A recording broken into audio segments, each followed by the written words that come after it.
if there was one thing I was excited about 2026 this year for gaming, was the Steam machine. It seemed to offer kind of the best of both worlds, a PC that you can hook up to your TV and basically play like a console, but still have the flexibility and freedom of a PC, plus the entire Steam library at your fingertips. And well, our hopes and dreams may be crashing today, because this PC console hybrid, we're going to be lucky if it even drops this year. Valve just put out their kind of Steam year in review for 2025, and in here we got a somewhat unfortunate revelation, but this isn't really a huge surprise to anyone who's kind of been keeping up with RAM, memory prices. This has just been a massive just catastrophe for anyone who's looking to build their own PC, but also these big companies. And it's not just like Valve looking to build like basically home console PCs, but anything at all relating to, gaming consoles. I'm sure this will start hitting personal computers, obviously, phones, all of this. There's talks of the Nintendo Switch increasing in price. We've already seen price bumps for the PS5. We've seen even bigger bumps for the Xbox Series X. I bought mine for $500. That same console is going for $650. What world are we living in? Years and years ago, you would see a decrease in the price of these consoles as they ended, we're getting towards the end of their lifespan, and now we're seeing $50 to $150 increases on these consoles, because of all of this, because of just component shortages. So in their statement, on their kind of year in review post, Valve states they kind of start their lineup of all of their basically products that they're wanting to release this year, and they say, and here's a lineup of hardware we announced in 2025. We hope to ship, keyword there, hope. We are huffing some crazy hopium here. We hope to ship in 2026. But as we shared recently, memory and storage shortages have created challenges for us. We'll share updates publicly when we finalize our plans. And I really do hate this. I mean, there's nothing they can do. This is out of their hands, because we're seeing all of these companies divert their attention towards creating, memory and RAM for these data centers, and prioritizing these massive companies. Even big companies like Sony, like Valve, Microsoft's Xbox, all of these other avenues, other companies are getting just completely screwed over, which then turns around, who do you think they're going to pass on those increased prices to? Us, the consumer. And this just, one, doesn't bode well for the release of the Steam machine whenever it does come out this year. But even worse, I think it bodes very bad for whatever the price point for this was. Initially, people were speculating it is going to be $600, $700. If it starts hitting the $800 or $900 mark, I mean, we're getting into okay, is it really worth it? And especially if we start hitting that $1,000, $1,100, $1,200 mark, you were talking about just a very niche demographic of people who are going to invest in this, who just have money to spend to put towards something like this, just to have a PC in their living room to play on the couch.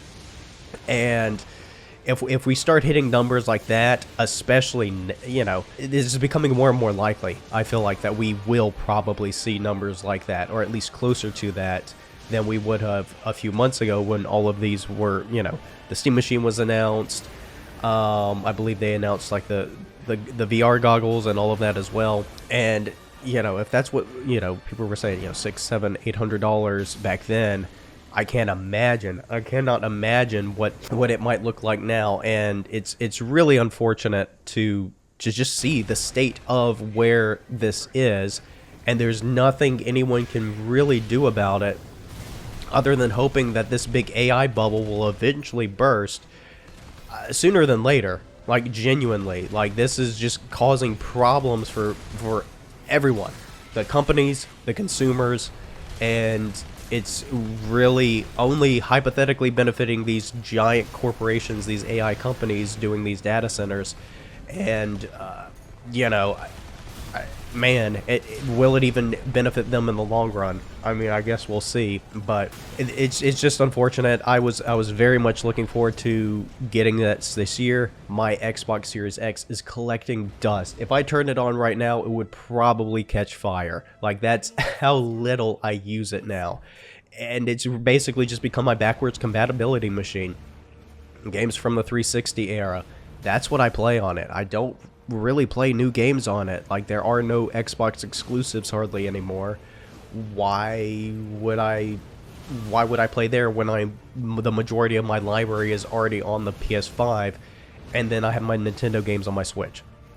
And there just is no incentive to play on the Series X right now for me, beyond, again, backwards compatibility and being able to play some of those older games. Like, I recently played through New Vegas for the first time. You can play that natively on that console at 60 FPS. You cannot do that on the PS5. Unfortunately, there's no PS5 port of New Vegas, so you have to play it through their, like, PS3 emulation, streaming.